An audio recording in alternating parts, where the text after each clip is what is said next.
Ladies, gentlemen, and brethren, Happy New Year and welcome to our first Solomon Live of 2024. My name is Brodie. I've got the honour of being the Provincial Communications Officer for the distinguished province of Worcestershire and also the host of this monthly webinar. Solomon Live this evening is how to get the most of Solomon. Now, if you do have any questions for our special guest this evening, you can submit them in the usual way via the question and answer facility on Zoom. So let's waste no time. Let's welcome our guest to the show. Good evening, gents. How are you? Brodie, thank you. Happy New Year to you as well. Absolutely. Good to see you, gents. Good to see you. So what I thought we could do before we launch into the conversation is get you to introduce yourself. So I'll go in my screen order. Paul, perhaps you can introduce yourself and what you do. Yeah, my two co-presenters here are professional educators. I'm a kind of part-time educator. I started teaching and writing for police officers, lecturing criminology at university and doing similar subjects. And my Masonic experience is likewise. Started presenting and writing, became the education officer, and lately the manager and then the executive lead of our membership group, which is basically membership, mentoring, L&D and Almoner. So I suppose it gives me a context for the learning. And as you said, I'm the lead editor for Solomon. I've been with Solomon now my 7th year, and I became the editor in 2018. Seems longer, that's it. I think that's a good thing. And Nick, your turn. Hi, I'm Nick Brown. I'm the Provincial Learning and Development Officer for Lincolnshire, and I'm a teacher. So I teach languages, French, Russian, some Latin, and my big interest is helping people memorise and questioning symbolism within Masonry or even at school with knowledge. That's my interest. Brilliant. And finally, last but not least, Mike Milner, welcome to Solomon Live, and introduce yourself. Yeah, sure. So I joined Freemasonry about 10 years ago, and then because of my background in school education, I became the chair of the Berkshire Masonic Education Committee. And then 2 years ago, that role became the Learning and Development Officer. So I'm very proud to do that within Berkshire. Brilliant. And I think we can all see why you have your important roles within Freemasonry, brethren. Now, how are we going to squeeze this all into 45 minutes? I have no idea, but we'll give it our best shot. So, Paul, you first of all, why do we have Solomon? Why was it set up in the first place? Yeah, I mean, simply put, it's because the membership wanted it and needed it. So I need to take you back to 2015. United Grand Lodge did a survey with thousands of Masons involved. What they found was that new Masons in particular wanted to understand and appreciate Masonic ritual, history and tradition. But they found and reported that lodges were still preoccupied with ceremonies and charitable activities. So learning was always on the back burner. And some actually left Freemasonry because that never happened. And we're learning and we're getting better, but certainly one of the things Solomon is trying to do is encourage that engagement that was missing in 2015. That's our raison d'etre, really. Brilliant. Beautifully explained. And so how is it structured then? Because we don't really like to describe it as a website. It's more virtual learning environment, isn't it? Yeah, it started as a virtual learning environment. We started in 2018, but actually it got used as a website. And so in 2020, we sort of went back to the future in a way, and we re-engineered and we repurposed a lot of the material. I should explain that when we started, the material came from provinces. So we'd lots and lots of papers, lectures, presentations, demonstrations, which were designed for a lodge. They weren't designed for the individual. So we re-engineered those towards distance learning that's accessible on your computer, your tablet, any which way really. So we are becoming a true virtual learning environment. The other thing I should say is we didn't throw out the baby with the bathwater, in the sense that there's a lot of material there that was ideal for lodges, and still is. What we've done is collated it, streamlined it, modernized it, and we've kept it but made it much more easy to use. So we are moving. We've had a complete sea change from when we started in 2018. We are truly a virtual learning environment. We're moving more towards that direction. It's great, isn't it? Progressing Progress. And Nick, we had a wonderful heartwarming moment with you. I don't miss a trick on this thing. That was lovely, by the way, a second ago. Yeah, I had a nice little hug. Our first hug on Solomon Live in nearly 3 years. Nick, tell me about how many people use Solomon. Well, apart from my daughter, who clearly likes to pop in. Yeah. So what we're looking at the moment, I mean, the growth, we've celebrated several milestones as it's grown, but I did actually jot some down, so I will look down. We're looking at 48,000 users. What we're also doing is, as Paul has alluded to, badges for certain sections. I know we'll get more into that. 4,500 last year. 4,500 people going through those learning journeys and the challenge to get the badges. And we looked at a week. We're looking about up to 9,000 people a week. That's great, isn't it? Fantastic, amazing. That is good. So we're doing something right here, and that must make you feel very, very good, and everybody else who's involved in this as well. And Mike, let's talk about some of the things that we cover on Solomon. Does it cover craft and Royal Arch in equal measure, if you will? Well, I mean, not sure equal as such, but it, you know, from the outset, as long as I've seen it, it's had a good degree of content from Royal Arch as well, and I think that's been particularly appealing. And if you are a member of the Royal Arch, I think it's a degree where I think having those learning resources is quite useful. But in terms of the craft, it goes through each of the degrees, and there's information on the history and traditions. And I think that for a craft and Royal Arch Mason, there's lots on there. Brilliant. So how does it work then? So an individual, and nor would they want to do this, but jump up to a degree that they haven't yet discovered. Well, yeah, I mean, you can do, and I think that is obviously something that there's the spoilers are out there, aren't they? And the spoilers are everywhere, and you can find things on the internet if you really want. My view is, and always has been, that actually having curated content in a place to go, it's far better anyway, isn't it? And I think I would hope that most people would want to avoid those spoilers. Yeah, but me too. You don't want to spoil anything. It's a journey, isn't it? It's exciting to discover what comes next. And Paul, bringing you back in. Now, we could dedicate an entire Solomon Live to this question alone, couldn't we? We really could. But what other sections does it have? Let's talk about some of those sections that people can explore as soon as they join. Okay, so Solomon, Mike mentioned that we're divided in degrees and the Royal Arch, which we've always been right from the start. But within each degree, there's two separate sections. The welcome module, which is really specially designed for guided learning. It's got guided learning for new Masons, so it takes you through it in a logical, sensible manner. And alongside that, you've got the main degree material. So if you want to explore further and look at different perspectives, then that sits alongside it. So, and alongside that, if we remember, I talked about 2015, people still want to know about history and tradition. So we have two modules for that, really. We have a history module, which is dedicated, and we have a dedicated module that we call Lodge Matters. That's actually interactive as well now. So there's a lot of interactive material on Lodge Matters in terms of etiquette and the sort of thing that new Masons want, and we link to that. And so if you're going in a welcome module, it'll actually link to these. And we would recommend that when people start, they certainly start with the welcome module, then the first degree, and probably history and lodge matters, because you need lodge matters in new Mason. Etiquette, doing the right thing in lodge is quite difficult when you're new. There's lots of things to go wrong, and it keeps you straight, it keeps you right. And of course, a lot of people are interested in history. It's a fascinating history and tradition of what a lot of Masons are about, and they like to go and look at it. So that's where we'd start. And then, of course, for mentors, we've got Mentors Corner, which has got all the things I talked about: snippets, presentations, nuggets, anything that you might need to use in a lodge or a chapter. It's a one-stop shop. It's all completely ready to go. You can load it, touch it, and you're there. So that is really for mentors. I think we've got 3,900 people in that section from memory, quite a lot. And then we've got some specialist modules. There's one for joining Freemasonry for new Masons. Come straight in, guest access, it's called. You don't need to register. It's the same way that we actually register on, through guest access.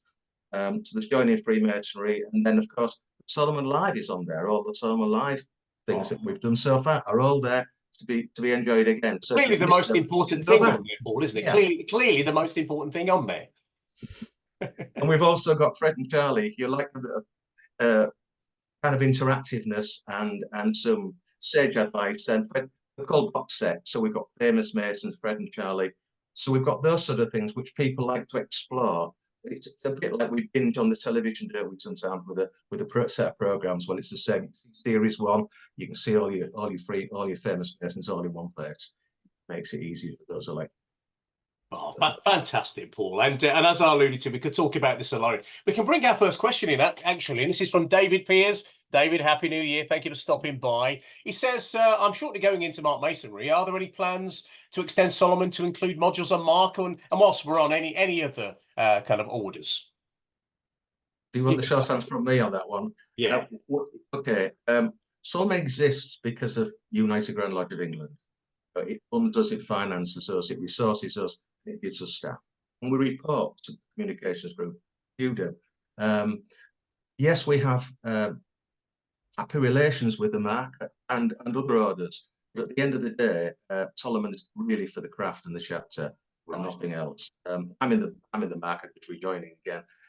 And they may well have their own systems, but really Solomon's got to be dedicated to, I think, for the foreseeable future. Okay, so thank you very much indeed, David. Thank you for submitting your question. Okay, Nick, bringing you back into the fold now. Now we have two women Grand Lodges, of course, and we've spoken to both of them on Solomon Live. Do you find many women are involved from those lodges and get involved in Solomon? Well, I'm actually I'm a Mason in Lincoln, and we have a ladies' lodge who meets there, women's Freemasons who meet in the building. And chatting to some of them, they say yes, they use it, and yes, they like it, and we have open discussions about it, which is fantastic. So yeah, I think there's a need out there, and let's not forget that anybody can access Solomon. Yes, you have to sign up for the second degree and the third degree, but that's simply to put a safeguard in, so you're not ruining the surprise of the ceremony or before you join chapter, whatever it be. But anybody can access it. Brilliant. Well, that's good to hear. So you kind of mentioned anybody can access it. Mike, what about non-Masons, for example, who, and we have many joining us this evening, as is the case on all Solomon Lives. Do you find many non-Masons sign up or get involved just to find out? Yeah, there are. I mean, I suppose that the use of Solomon for non-Masons, there's two ways to answer that. I mean, one is non-Masons actually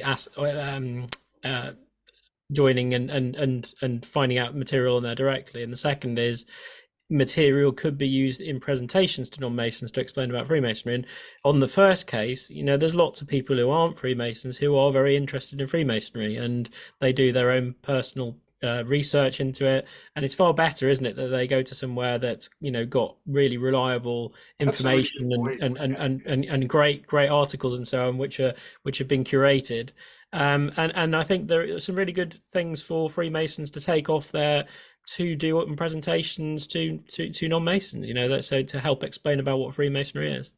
That's a really good point, isn't it? I mean, that is the place to go to, isn't it, for correct information. Let's say that. And we sometimes associate, don't we, Nick, learning with new Masons. But I know for a fact through what I do on Solomon Live and the people I speak to, especially when I go to Grand Lodge, a lot of experienced Masons tap into that resource as well. Tell me a bit more about that.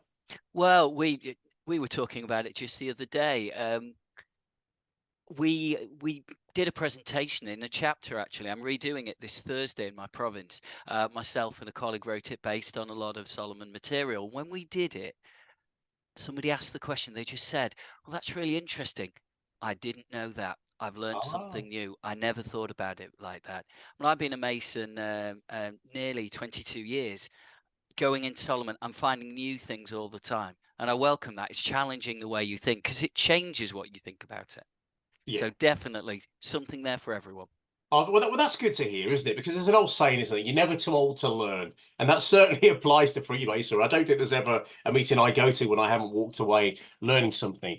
So back to you, Mike. We've got lots of different kinds of people watching this evening. New Masons, non-Masons, experienced Masons. For somebody who hasn't yet signed up to Solomon, does it take a while to get used to? What kind of feedback have you had, especially when people first join? I think certainly we know that there are Freemasonry, very broad demographic. I think we know there are people who are nervous about technology and nervous about things which might appear complicated. And actually, to be honest with you, the feedback I've had from a very broad range of Freemasons in Berkshire, I've very rarely heard anything about difficulty of access. And I think that's testament to the team who've put it together. It's, the feedback's always been really positive, and actually the conversations I've had about it have always been about the articles and the content, not about the system. And I think that's a real test of how good the system is, that the conversations about the content. Yeah, absolutely. I'll tell you what we'll do, because this is going beautifully and flowing wonderfully. Let's go back to another question, actually. And Michael Hooper has been in touch. Happy New Year, Michael. He says, how do you ensure the information on Solomon is correct, particularly the historical information? As a Mason of 60 years, I'm continuously learning. Paul, I'll put that to you. Yeah, well, I suppose at the end of the day, I'm lead editor, so I read everything. It's a final edit before it goes on. But we do copyright check everything, and we have some specially trained staff that United Grand Lodge employ to do that, and they do a really good job. So things are correct in that sense. I would say that there is often no correct answer. We might come back to that at the end of this conversation. We do have, and we decided when we started Solomon, we would have different perspectives, because that's what Freemasonry is about. We enjoy our own journey. We see different things. We walk around the lodge room and we appropriate different things from the symbolism, and there's different interpretation of symbolism. So really, it's a personal journey, and therefore there's some of the best writers write from a personal perspective. You can't edit that out, because there isn't a definitive Solomon, a definitive answer in Solomon. What we've tried to do in the welcome modules is keep it very mainstream and very straightforward for that reason. Because when you're new, I think Pathway said that new Masons get inundated with new information. Well, they do. And it's very difficult to find your way through that labyrinth. So when you first begin, it's imperative, I think, that you have a well-ordered section. But after that, you can follow your curiosity, and people do. I mean, I personally do. I go all over the place. I'm like a man on a pogo stick. I bounce around within Solomon, trying different things. So I'm an example of that, and that's fine, I think. Thank you, Paul, and thank you for that great question, Michael. Superb question. Now, let's discuss the different ways the lodges and chapters can use Solomon today. Now, I thought we could break this down in various sections rather than have a bun fight as to what we're going to discuss now. Nick, you first of all, Solomon has moved from lecturing to listening and learning. You and I were speaking about this the other day. For those who weren't on that conversation, what did you mean by that? Well, I think it was seen as that just repository of information, just yes, the biggest essay in Masonry. Yes. And what it's actually doing is to help people on their individual journey. It always gets me thinking, we know the motto, Audi Vidi Tace, but if you add another Latin word to it, disarray, it means discuss or sow a seed. And I just think that's actually the need that Solomon is doing. What it's doing is it's now able to give you a selection of what you might need. The survey that Paul alluded to that John conducted, people were clear. They wanted history, they wanted symbolism, but they wanted what they were interested in at that time. And that's what the VLE element allows us to do. Interestingly, when I got my post, I did a survey in Lincolnshire to find out what people wanted, and they said exactly the same thing. And I mentioned that to Paul before. So what I really think, the beast, the animal, whatever you want to call it, it's a one-stop shop. Yes, it can be individual. Yes, it's for that mentor. I mean, yes, the within hail. So as a mentor, previously, I'd often be outside the lodge rooms when the superior degree is going on. Where did I get the material from? Well, there's within hail. What does that mean I can do?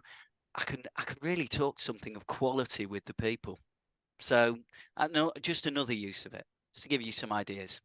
Brilliant. And Paul, bringing you back in if we can. We talked about badges earlier on and offering rewards for people who get stuck into Solomon. Not the most eloquent term in the world, but let's keep it as it is. You recently presented a certificate to someone who has rather fallen in love with Solomon. Tell me about that. Okay. Just to explain badges, every degree has a badge at the end of it. And to do that, you've got to have read every paper, done every exercise, passed every test to do it. And they're quite hard. I'll come back to that. They're in all the welcome modules. Now, there are a group of people that have done every degree and the Royal Arch. They've done every module, and they've got a badge in every module. It's unique. So we started, it was the prototype one, actually, just before Christmas. It's Technical Lodge in Hull. I presented the first certificate for someone who's actually completed all of that. There's quite a few more. You imagine with 4,000 plus badges, we are going to have more of them, and we're going to look at how we do that. It was lovely. It was a really nice evening. They called the lodge off, and they brought his partners and friends in, and we presented it with all his friends with him. And it was a really nice occasion, and he felt special, and he looked special, and he deserved it because he is special. He's done all this work. And I say, I think it's about 150 to 200 hours a section. A lot of work. A lot of work to do it. I know because I'm the little gerbil on the wheel. The person who actually puts this together, I'm the one that tests it. And I have to run along and do all that for everyone. I won't get a certificate, but to be fair, sometimes it's so hard and I'm so tired, fall asleep at the wheel, as it were, doing this, not doing that. It's a great analogy, though, isn't it? And Mike, when it comes to individual learning, and I'm a Freemason, and I've been involved in many a debate in a lodge before. Does Solomon create those debates, and maybe heated, but in a friendly way? Yeah, I think it was quite interesting. When it was going back really to when Solomon started, I think there were some early adopters amongst the experienced Masons in my lodge or lodges in Berkshire, and it was quite interesting hearing them. And I think there were a couple of conversations I heard about members who read an article and disagreed with it, and I think the reason was it challenged what they'd been told over the years. And I think it goes back to what Paul was saying earlier about actually, sometimes it's not about right or wrong, it's about encouraging discussion, and and Nick's just said the same. And I think it's really interesting when that happens, because in those situations, I remember that that experienced Mason was then having a conversation with the more junior new members of the lodge, and that wouldn't have happened unless Solomon had been there. And I think it's created a new dynamic, a new learning dynamic, which I think is great. That's what it's all about. It's about discussion, learning together. It doesn't matter how old or new. We know that we're trying to retain experienced Masons just as much as attract new Masons to Freemasonry. So it's got to have that excitement of learning for everyone. Yeah, and that's what it's all about. As I've just said, I've been involved in many a debate in Freemasonry over the years. All good stuff, though. I might keep on with you for a second. Apart from learning and discovering, which is what Solomon is all about, how does it help a Freemason in general, would you say? How does it enhance your Masonic journey? Yeah, I mean, I think I've seen really good examples of new Masons in a lodge presenting on this, presenting a short paper nugget, that they wouldn't historically maybe had much of a voice in a lodge meeting or whatever. And actually that's great to have them do that. In fact, I was even in a lodge where the young Mason had learned word for word the nugget, so stood up and presented it without a script. Wow. So that that was genuinely impressive. But it doesn't have to be like that, of course. Just standing up and presenting a short paper, which some of the experienced Masons won't have heard before. Actually, they've heard the ritual so many times, but actually have not heard this article before. So I think that's great, and that confidence extends into things like learning ritual and all of that, and it does engage members as a result of that. And as I said, for the more experienced ones, that personal learning journey is just as important as it was the day you joined. Yeah, absolutely. And Jonathan Swift from the distinguished province of Worcestershire. I am a Worcestershire Freemason, by the way, brethren, so there you go. He wants to know, does Solomon link with light blue clubs? Who would like to take that? Anyone who wants to get in there first? Does Solomon link somehow with light blue clubs? I think it does. I think this is about stirring up their interest and creating a focal point for discussion. And it enables the individual perspective, but it's discussing. I think Freemasonry, one of its lessons genuinely is teamwork, friendship or teamwork, as I've just said there. And you can have a different view, but you can't be a lodge on your own. And I think that's where it could fit right in. So if I may also add to that, we had a discussion in Berkshire about what the Light Blues Club was going to do. Is it just social, or what's the educational value of it? And I think certainly there is a social aspect to it, which is important, but also people join Freemasonry out of curiosity, and I think providing a mechanism by which they can have that curiosity satisfied is really important. So that they all go together, and I think it's just such a fantastic resource. It is. I couldn't agree with you more. We have a light blues club in Worcestershire called the Cubic Club, and one of the most successful things that they and we do is a class of instruction. It's all about learning, and so no, we totally agree with that. Paul, now you're involved in learning circles in Yorkshire and North East Riding and others as well. How does Solomon engage with you, and how do you engage with it? Yeah, I'm involved in the sense I'm a participant in a learning circle, and I see other learning circles. Actually, for me, it's probably the most rewarding and enjoyable way of doing Freemasonry, especially as I get older, because I can go on the internet and I meet a lot of people that I wouldn't meet otherwise. Learning circles create and present both their own material and existing material. So it depends what you want. Sometimes people find a presentation we've never seen before, or we've missed something. We bring it back. Nick said it earlier about you have that sort of aha moment when you say, I never knew that. I never thought about that. Well, it brings all that in. And Mike talks about discussion. Well, basically, the purpose of a learning circle for me, discussion, debate, we spend as much or longer on discussion and debate than we ever do on the material. And we flow about all over the place. It's very kind of esoteric. Mine is particularly so. It's diverse and esoteric, and we attract Masons really from all over the world. We get people coming from Canada, Washington, Singapore, all sorts of places. They get a bit ridiculous hours to come and join us. We get male and female Masons as well, and we get Masons from different constitutions, so we have different experiences, and they explain what they do, and that brings new insight into what we do. By contrast, the one in Hull near me, which is in Delapole, they have a sort of lodge-based one, and it's all mainstream. They use everything from Solomon, and they develop their members in that way, and it works really well. It's a broad church, and you can join it and doing different things in it, and that's the point of it, really. The other thing is, I think we produce a lot for Masonry generally. My group, for example, have got stuff published on Solomon. The material that's good enough to go on Solomon, we've used it. One of our groups just published a book, just came out on Amazon at Christmas. I bought it at Christmas on Freemasonry. So it just shows how people have developed individually.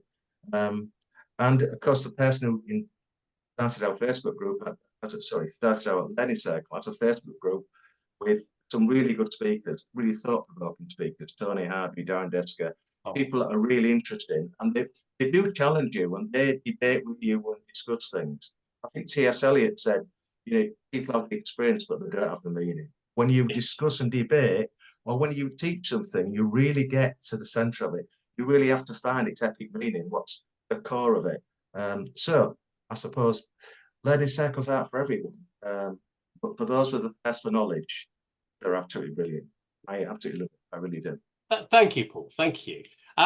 Let's change the topic slightly. Let's talk about presentations in lodges and chapters, because I think I'm right in saying this, brethren. You do not have to agree, but I've sat through the odd presentation once or twice that's made me long for the festive board. So these are worth their weight in gold, what we've got on Solomon, aren't they? So Nick, you first of all, have you seen any good Solomon presentations or one that inspires you recently? Well, I mean, I alluded to one earlier. I'm going to present one on chapter on Thursday, and myself and my colleague wrote it from my chapter, St Hugh of Avalon, 1386, Lincolnshire. And what it was, we asked ourselves the question: why is the wonderful, colourful ceremony, but why are the passwords of the Royal Arch not explained? So we went and found out, and then we said, well, what about this and what about this? And we then, going very much in the discussion stage, decided to piece together bits, our own views, but some from Solomon, quite a bit, of a discussion across the lodge, explaining what we'd always wondered about when we'd sat there all that time. And I think that's one style that we particularly chose. A one for you there is companion appears in emulation ritual 7 times. I like the fact that it's 7. That took me a while, that one. But you can see, you can tailor it to what you wanted. I wanted that slightly more, not comical, but lively approach, as did my esteemed colleague, and we're still presenting it, as I said. Oh, excellent stuff. And Mike, there's lots of different papers, endless amount, and presentations. Do you find mentors in particular tap into those? Yeah, I mean, I think that, well, firstly, it's great for a mentor to have that resource to point to immediately. It saves a lot of time and effort and so on. But what is particularly good, and I've really seen this develop over the past few years, is the diversity of materials on there mean that actually there are different ways to present the material for each degree and for each idea, and even you get papers, different length papers on the same topic, which lead to an interesting discussion when you read the two. And actually, there's so much diversity on there. From an education perspective, you can actually plan your own route through it as a mentor to say, actually, I really like this paper. I actually give this out in this this time. I think that might mention some other bits of Solomon in a minute, but actually. The fact that you can dip into different types of resource makes it interesting, diverse, varied, engaging, and also things you can change over time. You can say, well, actually, that didn't work with that candidate. Wasn't that? This is going to be a different way of doing it. So mentors, have got something there, which is great, and it's the mentor role needs resourcing, doesn't it? It's not something that it's easy just to scratch around for the average person who's busy with work or whatever. Actually, it's really good to be able to go somewhere and find it immediately. You're absolutely spot on. It shouldn't be a case of, there you go, Mr. Mentor, crack on and see how you get on. Everything you need is there, isn't it, to make a lively presentation and enhance someone's Masonic journey as well. And Paul, let's talk about university lodges now, because we have plenty of those around the UK. But I think it's safe to say that somebody who's at university spends a lot of time learning and researching. How do they tap into Solomon? Is it a different experience for them? Yeah, it absolutely is, and it's what Mike's been saying really. I just am the IPM now of Juno, which is a university-based lodge in Hull. Student initiates, as you'd imagine, are coursed out really. They're absolutely, they do it all day. It's what they do for a job almost. And so for them, welcome modules are an earner. The last thing they want to do is go and sit and work through another course. They do it all the time. And also, because we're university lodge, we have a lot of ceremonies, multiple ceremonies, and we don't meet that often. So time is always of the essence. Nick mentioned earlier with Inhale, what I've done is appropriate that time, whether you to just go out and chatter or whatever. I've used Solomon to kind of use that for an advancement in Masonic knowledge that everybody can do. And I'll give you a couple of examples. We've done the tracing board, for example, and all I've done is produced a handout with a Bowrig tracing board and a Harris tracing board on. And then we've got a paper on Solomon tracing board in simple English. We've used that with, and then we've given the presentation to take away. We did a kind of lodge matters. They'd never done a ballot before. So we did a ballot, and we have a paper on Solomon for balloting, which I've used, and I made a handout for that as well.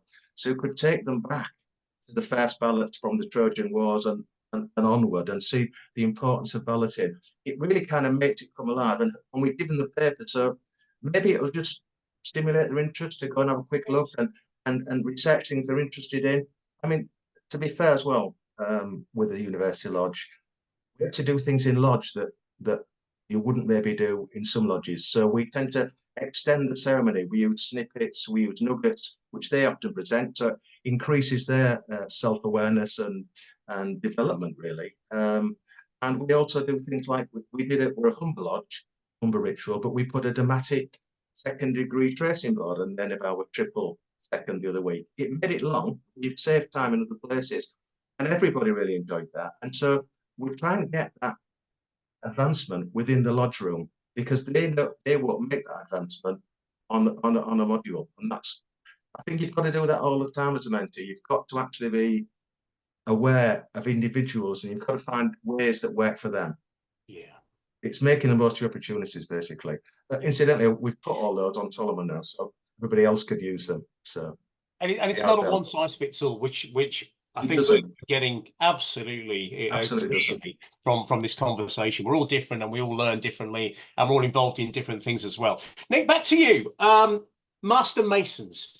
Is there a paper or a presentation designed to encourage a Master Mason, or certainly inform them more about Royal Arch? Because obviously, one journey, we know about that, the indissoluble link. Is there anything like that we can tap into? Yeah. I mean, there is a couple of papers, and I think that's a really important question. I'm actually looking into some of the history at the moment of that, how the belief is that the Master Mason's degree was written simply to prepare for the Royal Arch. Whether that's true or not, we're entitled to our opinions, but there's some growing literature on that, and certainly some convincing proof in my view.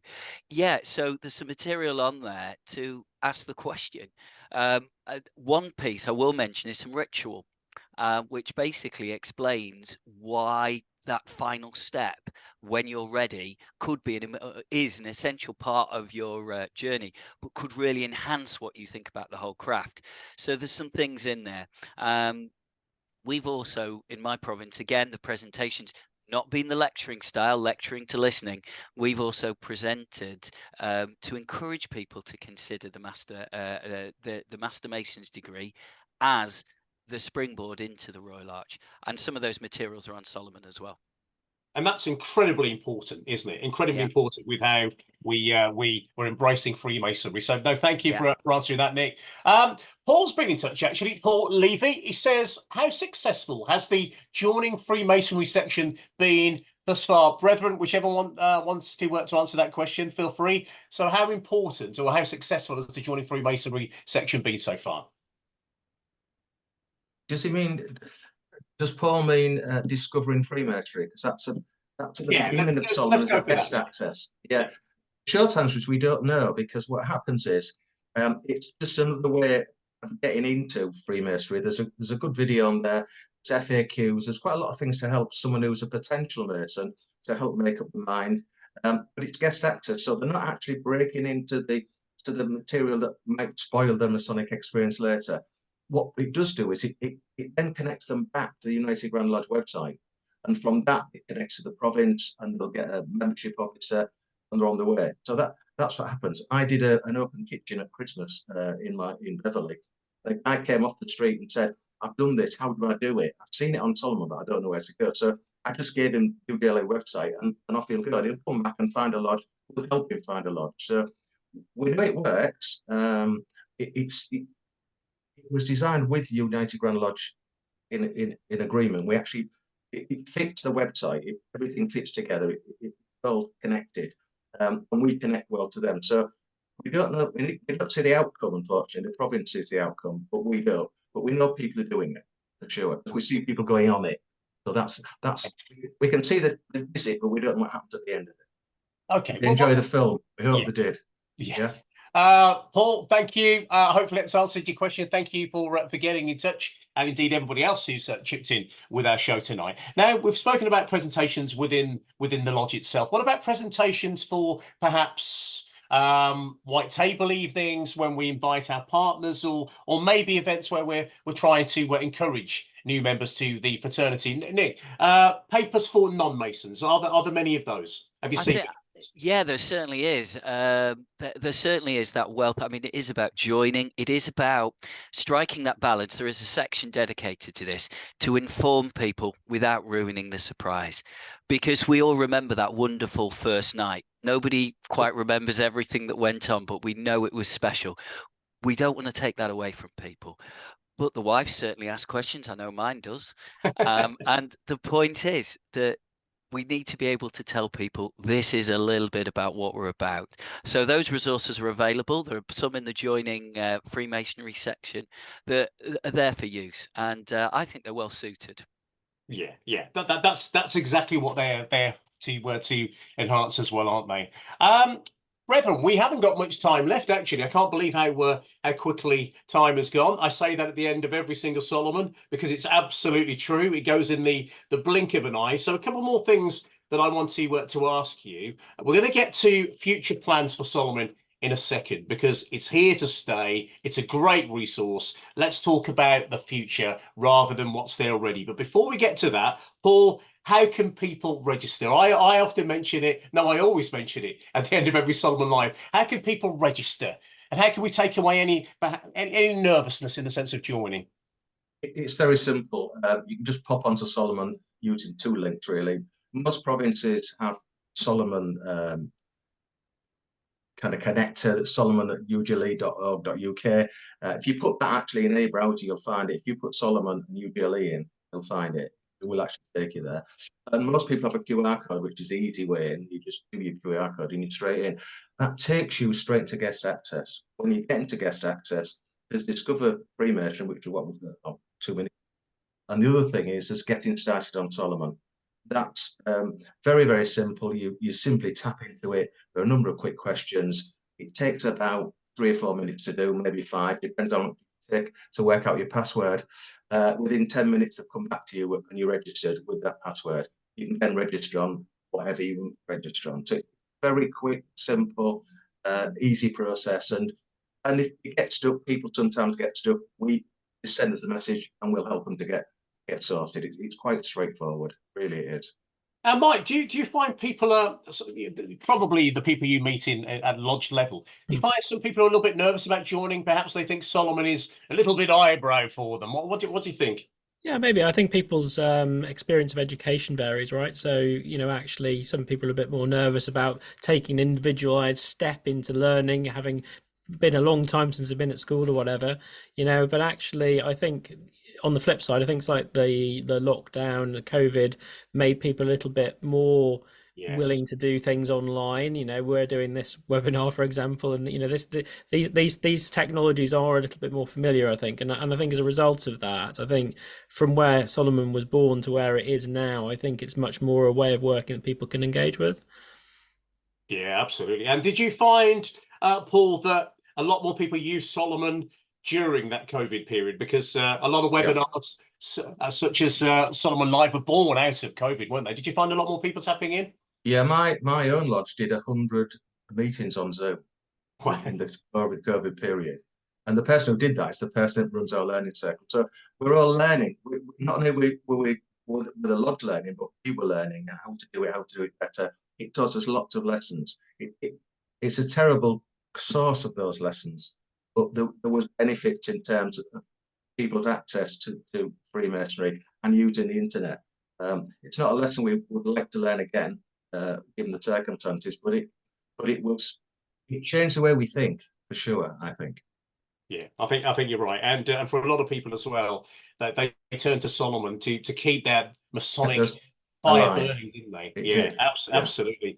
Last question of the evening, then, gentlemen, and thank you so much, by the way, for joining us this evening. And in case I forget, I really don't want to, I just want to thank you individually for the work that you do with Solomon. Thank you so much, because you're busy in your lives and you dedicate so much time to making our Masonic learning experience better. So thank you for doing that. So plans for the future, Mike, when it comes to Solomon, and as I alluded to, it's always progressing and moving forward. What can we expect in the future as far as you're concerned? Well, keep people using it and get more people to use it. It's got really so much potential to revolutionize how people can be engaged once they've joined Freemasonry, as well as informing those who haven't yet joined and all the things we've talked about.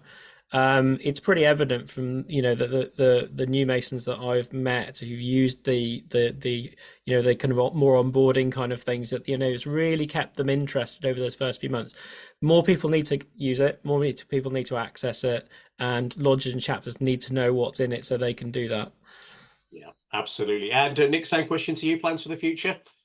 Well, I think it's encouraging people to use those welcome modules, part of it, because you wouldn't join a job without an induction, and this enables you to find your own induction and your own views and explore it for yourself, but with the discussion of others. I think one I will mention now, I know my colleague will get onto it, Solomon Shorts, hopefully just around the corner. Wonderful. Think TikTok, think Freemasonry, a little bit of a snippet to get you learning and get you interested. We're getting there, I hope. And alongside that, the app, which I know is around the corner too. So that's the two main things for me. Excellent. And final word from our lead editor, Paul Harper. Things. Mine's a caveat, I think. I need to just explain something. If you pop onto Solomon, you might come across Solomon GPT. Right. Okay. It'll answer your questions, but it's still learning, and it's called Solomon GPT Beta for that reason. We wanted to create something like Fred and Charlie, who's, he's sensible, mainstream, he's avuncular. But actually, it's a bit more like Charlie at the minute. He makes deductions, and sometimes you ask him a question, you ask him a second question, and you get a different answer. They're not wrong, because he's got different information, and there are different answers. So he'll provide both of you. That's not ideal. So please, if you go on it, you'll find it's interesting. It's generally accurate, but sometimes it's confusing. So that's why it's at beta stage, and we're working really, really hard to get it right and get it so that always is on message. We're not quite there yet. We're working hard at it. So no, but it's work in progress, isn't it? Paul, Nick, Mike, you've been absolutely outstanding. I can't thank you enough. Have you enjoyed your Solomon Live experience? Yes, thank you very much. And one day, if Solomon GPT replaces me, it's already smarter than I am. That's a scary thing to think about, isn't it? Thank you ever so much indeed. And if you haven't done so already, let's give you that address once again: solomon.ujle.org.uk. Sign up now if you haven't already done so. Now, bit of news for you. We're not going to be around in February, taking a little break, but rest assured, my friend, we will be back in March with a very exciting Solomon Live. Details of that coming up very, very soon. Till then, thank you for joining us. Have a wonderful evening, and we'll see you back here in March. Good night, everybody.